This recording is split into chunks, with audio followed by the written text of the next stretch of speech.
નમસ્કાર વિદ્યાર્થી મિત્રો, સ્વાગત છે તમારું યુટ્યુબ ચેનલની અંદર. ધોરણ 6 ની અંદર વિજ્ઞાન વિષયમાં પ્રયોગપોથી, જેમાં અલગ અલગ પ્રયોગો આવે છે. પ્રયોગપોથીને લગતા જે કાંઈ વિડીયોઝ છે ચેનલ પર ઘણા બધા મુકાય છે, તો એવા વિડીયોઝ જોવા માટે ચેનલને સબસ્ક્રાઈબ કરી લેજો. સાથે ચેનલમાં ઘણા બધા બીજા પણ વિડીયોઝ મુકાઈ ગયા છે, એને જોયો તો ધોરણ 6 ના જોઈ લેજો. ઉપર વિડીયો સેક્શનમાં છે અને એની બાજુમાં પ્લેલિસ્ટ છે. પ્લેલિસ્ટમાં સરળતાથી તમને ધોરણ 6 ના વિડીયોઝ જોવા મળશે. ત્યાંથી ધોરણ 6 ના અલગ અલગ વિડીયોઝના પ્લેલિસ્ટ તમને જોવા મળે, જેમાં સ્વાધ્યાયપોથીનું અલગથી પ્લેલિસ્ટ હોય, સ્વાધ્યાયને લગતા પ્રશ્નો હોય તો એનું અલગથી પ્લેલિસ્ટ હોય, અને વિષયવાર બરાબર વિષય જે હોય તમારા વિષય પ્રમાણેના અલગ એ તમને જરૂરથી જુઓ અને બરાબર, અને પરીક્ષાની તૈયારી કરજો એમાંથી. આજે આપણે પ્રયોગ બીજા છે, એ બીજા પ્રયોગની અંદર જે વાત કરવા જઈ રહ્યા છીએ, તો એ પ્રયોગ તરીકે તમને પૂછી શકે પરીક્ષામાં, અને બીજા નાના પ્રશ્નો છે એ પણ થોડાક જોવાના છીએ. તો આવા વિડીયોઝ જોજો બરાબર. તો પહેલાં તો જોઈએ પ્રયોગનો હેતુ શું હોય. તો કે આપણે જે સિદ્ધ કરવા જઈ રહ્યા છીએ એ હેતુ થાય. તો એમાં શું કરવાનું છે સાબિત? તો કે મીઠું અને રેતીના મિશ્રણમાંથી ઘટકોને છૂટા પાડવાના છે. તેના માટે સાધનો અને પદાર્થો જોશે. તો સાધનો તરીકે બીકર, સ્ટેન્ડ, કાચનો સળિયો, ગરણી, જાળી, બર્નર બરાબર, બંચન બર્નર છે, ત્રિપાઈ છે, ફિલ્ટર પેપર છે. એ પદાર્થો તરીકે મીઠું, રેતી ને પાણી જોશે.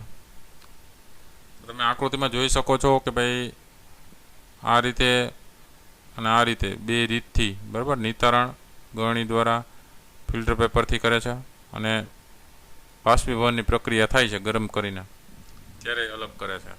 તો એ જ આકૃતિ આપણે નીચે દોરવાની છે બરાબર. આ જ આકૃતિ અહીંયા નીચે દોરવાની છે. પછી જે પ્રક્રિયા કરીએ છીએ એ પ્રક્રિયા તમારી પદ્ધતિ થશે. તો શું કરીએ છીએ એ પદ્ધતિમાં આવશે કે મીઠું અને રેતીના મિશ્રણને બીકરમાં લઈ તેમાં પાણી ઉમેરો. બીકરને થોડો સમય બાજુ પર રહેવા દો જેથી મીઠું પાણીમાં ઓગળી જાય. સ્ટેન્ડ પર ગરણી ગોઠવી તેમાં ભીનું કરેલ ફિલ્ટર પેપર મૂકો.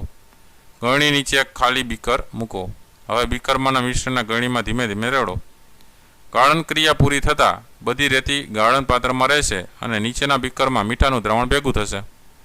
હવે મીઠાનું દ્રાવણ ભરેલ બીકરને બંસન બર્નરની મદદથી ધીમા તાપે ગરમ કરો. જ્યારે બીકરમાંનું બધું પાણી બાષ્પીભવન પામી ઉડી જાય ત્યારે બીકરમાં શું બાકી રહેશે તે તપાસો. તો અવલોકન કરતાં જણાય છે કે ગાળણ ક્રિયા દરમિયાન રેતી છૂટી પડે છે. ત્યારબાદ મીઠાના દ્રાવણને ગરમ કરતાં બીકરમાં અંતમાં મીઠું મળે છે. તો નિર્ણય લખી શકીએ કે મીઠું અને રેતીનું મિશ્રણ ગાળણ ક્રિયા અને બાષ્પીભવન દ્વારા છૂટા પાડી શકાય છે.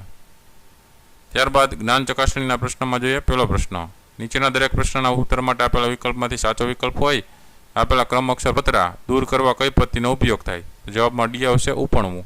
અને વિનોવિંગની પ્રક્રિયાનો ઉપયોગ કરે છે. બીજું છે, એકબીજામાં ન ભળે તેવા બે પ્રવાહીઓ પદાર્થના મિશ્રણમાંથી ઘટકોને છૂટા કરવા માટે કઈ પદ્ધતિ વપરાય? તો જવાબમાં ડી આવશે, નિતારણ પદ્ધતિ વપરાય. ત્રીજું છે, પાણીમાં ઓગાળેલા ઘન પદાર્થને છૂટો પાડવા કઈ પદ્ધતિનો ઉપયોગ થાય? તેના જવાબમાં સી આવશે, બાષ્પીભવન પદ્ધતિનો ઉપયોગ થાય. ત્યારબાદ આવે છે પ્રશ્ન નંબર 2, વ્યાખ્યા આપો. તો 2 વ્યાખ્યા છે. એમાં પહેલું ઘનીભવન. તો ઘનીભવન કોને કહેવાય? તો કે પાણીની વરાળનું તેના પ્રવાહી સ્વરૂપમાં રૂપાંતર કરવાની ક્રિયાને ઘનીભવન કહે છે. બીજું છે સંતૃપ્ત દ્રાવણ. તો સંતૃપ્ત દ્રાવણ એટલે સેચ્યુરેટેડ સોલ્યુશન.